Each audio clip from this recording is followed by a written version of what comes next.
Talking to oneself is a habit everyone indulges in. We could no more stop talking to ourselves than we could stop eating and drinking.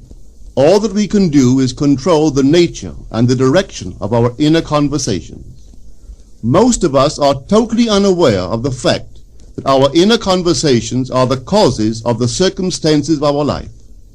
We are told that as a man thinketh in his heart, so is he. But do we know that man's thinking follows the tracks laid down in his own inner conversations? To turn the tracks to which he is tied in the direction in which he wants to go, he must put off his former conversation, which is called in the Bible the old man, and be renewed in the spirit of his mind. Speech is the image of mind. Therefore, to change his mind, he must first change his speech. By speech is meant those mental conversations we carry on with ourselves. The world is a magic circle of infinite possible mental transformations, for there are an infinite number of possible mental conversations. When man discovers the creative power of inner talking, he will realize his function and his mission in life. Then he can act to a purpose. Without such knowledge, he acts unconsciously. Everything is a manifestation of the mental conversations which go on in us without our being aware of them. But as civilized beings, we must become aware of them and act with a purpose. A man's mental conversations attracts his life. As long as there is no change in his inner talking, the personal history of the man remains the same. To attempt to change the world before we change our inner talking is the struggle against the very nature of things. Man can go round and round in the same circle of disappointments and misfortunes, not seeing them as caused by his own negative inner talking, but as caused by others. This may seem far-fetched, but it is a matter which lends itself to research and experiment. The formula the chemist illustrates is not more certainly provable than the formula of this science by which words are clothed in objective reality. One day a girl told me of her difficulties in working with her employer. She was convinced that he unjustly criticized and rejected her very best efforts.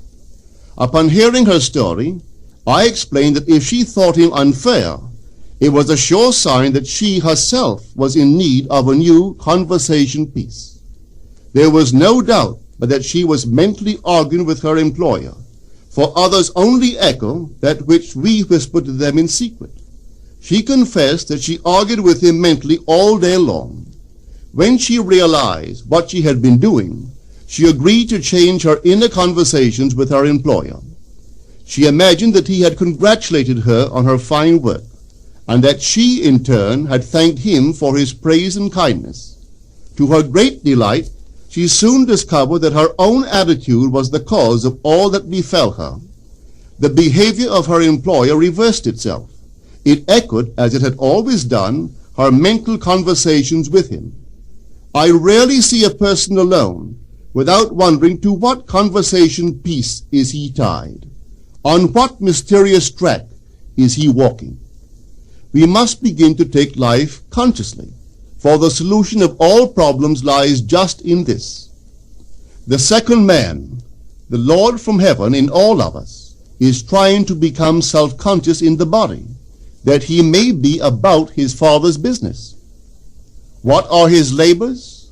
To imitate his Father, to become master of the Word, master of his inner talking, that he may mold this world of ours into a likeness with the kingdom of love.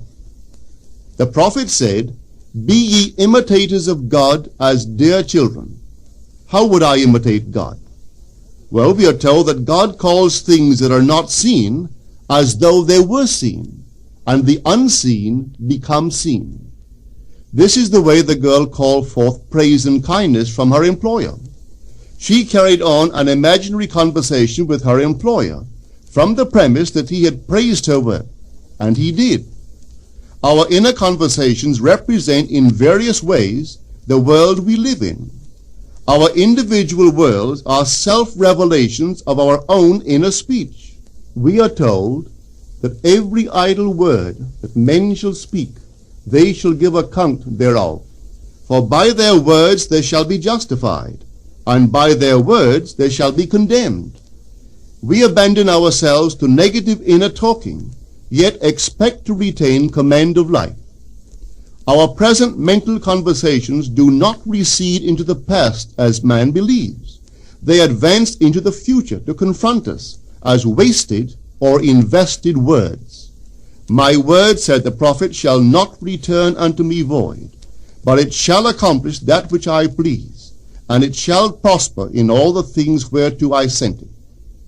How would I send my word to help a friend?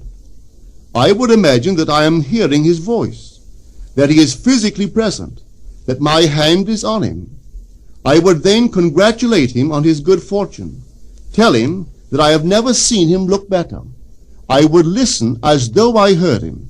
I would imagine that he is telling me he has never felt better, he has never been happier.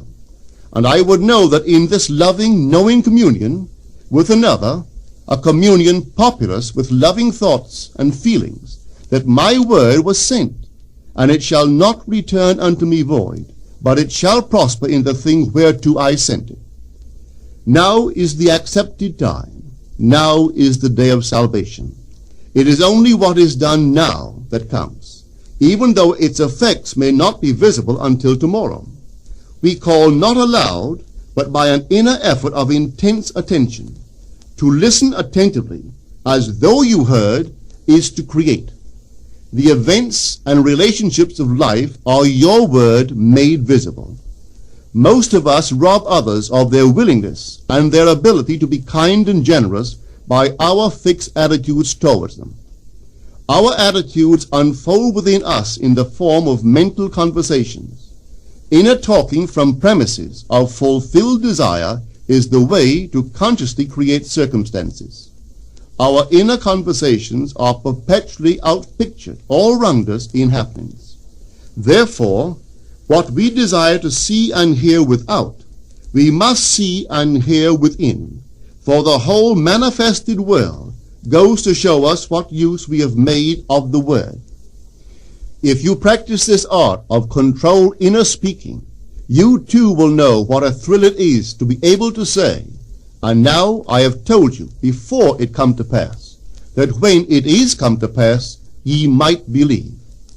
You will be able to consciously use your imagination to transform and channel the immense creative energies of your inner speech from the mental, emotional level to the physical level.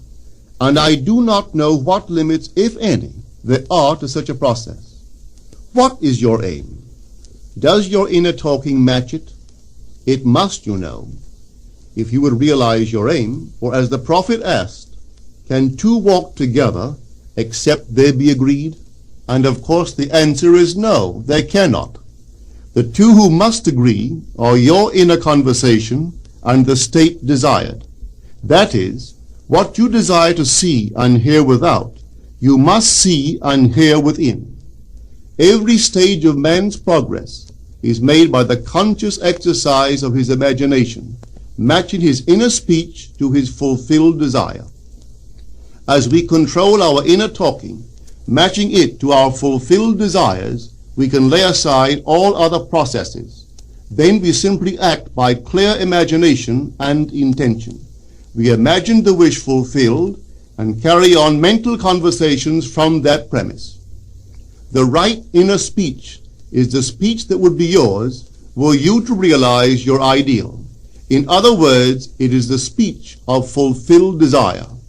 Now you will understand how wise the ancient was when he told us in the Hermetica, there are two gifts which God has bestowed upon man alone, and on no other mortal creature. These two are mind and speech, and the gift of mind and speech is equivalent to that of immortality. If a man uses these two gifts rightly, he will differ in nothing from the immortals. And when he quits his body, mind and speech will be his guides, and by them he will be brought into the troop of the gods and the souls that have attained to bliss. With the gift of mind and speech, you create the conditions and circumstances of life.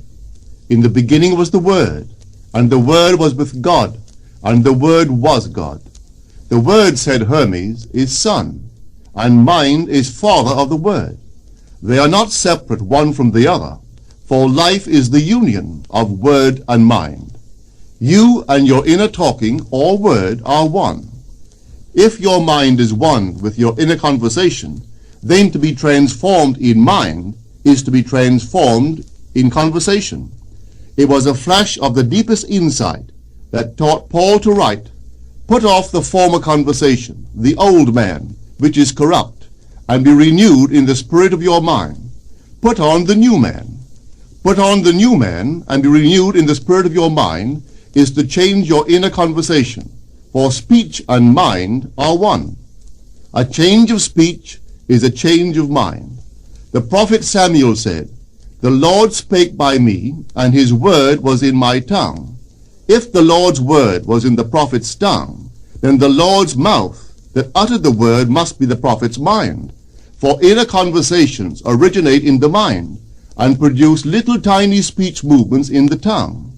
The prophet is telling us that the mouth of God is the mind of man, that our inner conversations are the word of God, creating life about us as we create it within ourselves. In the Bible you are told that the word is very near to you, in your mouth and in your heart, that you may do it. See, I have set before you this day life and good, death and evil, blessings and cursings. Choose life. The conditions and circumstances of life are not created by some power external to yourself. They are the conditions which result from the exercise of your freedom of choice, your freedom to choose the ideas to which you will respond. Now is the accepted time. This is the day of salvation. Whatsoever things are of good report, think on these things. For your future will be formed by the word of God, which is your present inner talking. You create your future by your inner conversations. The worlds were framed by the word of God, that is, your inner talking. See yonder fields? The sesamum was sesamum, the corn was corn, the silence and the darkness knew. So is a man's fate born. For ends run true to origins. If you would reap success, you must plant success. The idea in your mind which starts the whole process going is the idea which you accept as true. This is a very important point to grasp, for truth depends upon the intensity of imagination, not upon facts. When the girl imagined that her employer was unfair, his behavior confirmed her imagination. When she changed her assumption of him, his behavior reflected the change, proving that an assumption, though false, if persisted in, will harden into fact. The mind always behaves according to the assumption with which it starts. Therefore, to experience success, we must assume that we are successful.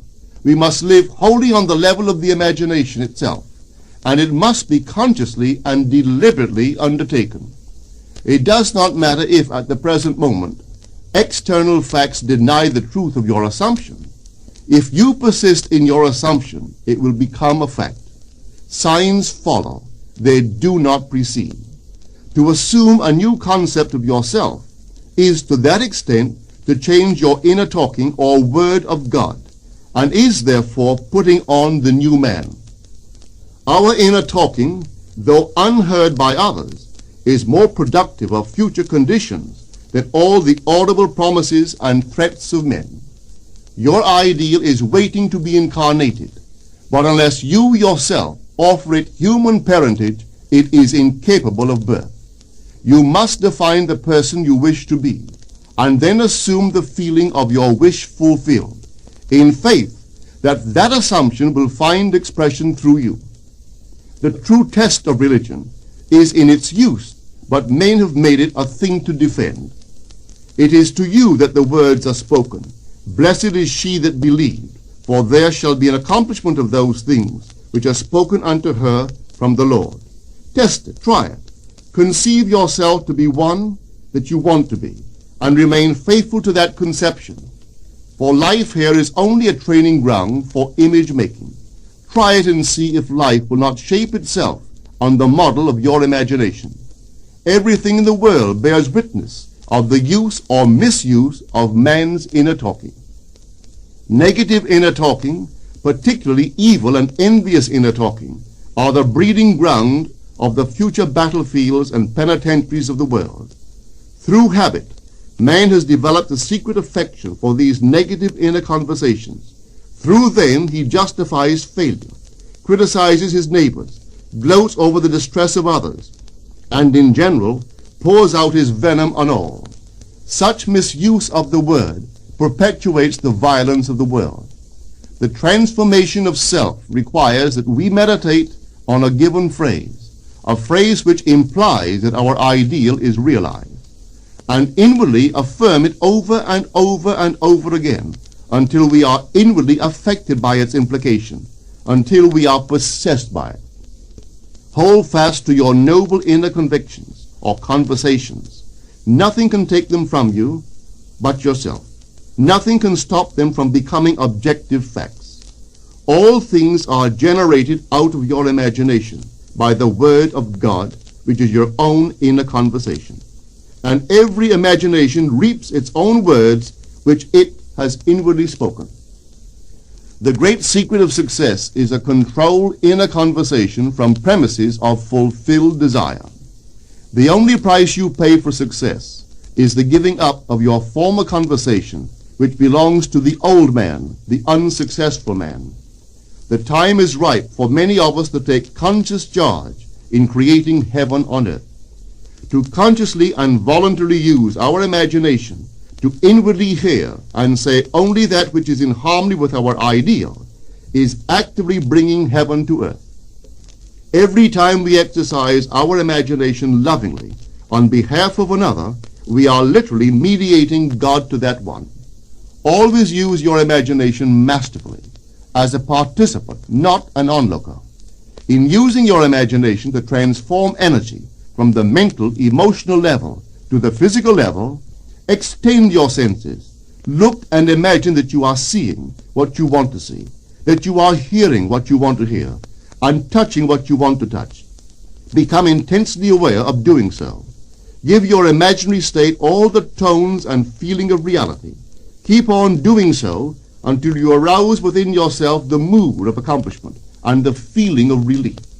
This is the active, voluntary use of the imagination, as distinguished from the passive, involuntary acceptance of appearances.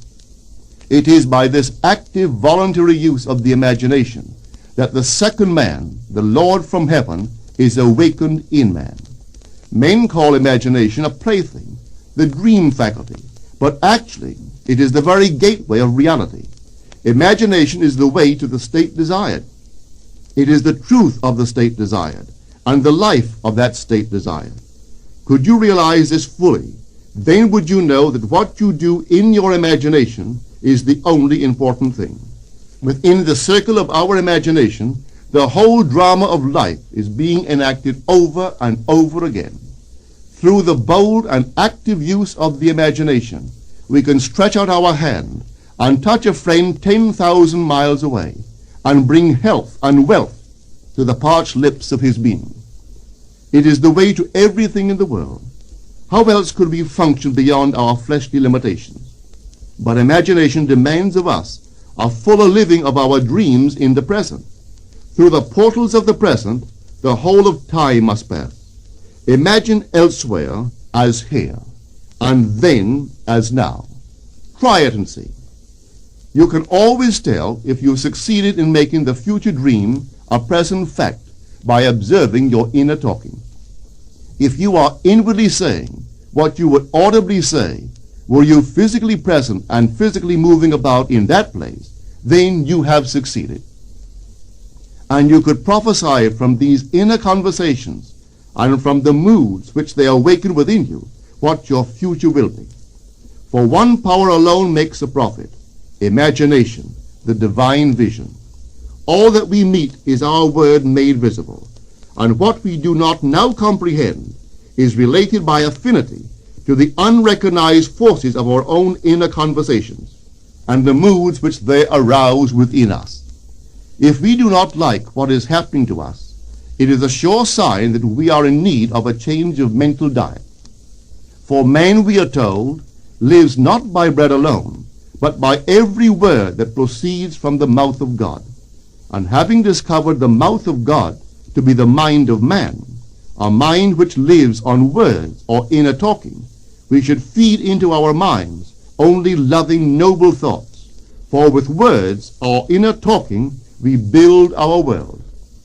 Let love's lordly hand raise your hunger and thirst to all that is noble and of good report, and let your mind starve ere you raise your hand to a cup love did not fill, or a bowl love did not bless, that you may never again have to say, "What have I said? What have I done?" O all-powerful human word.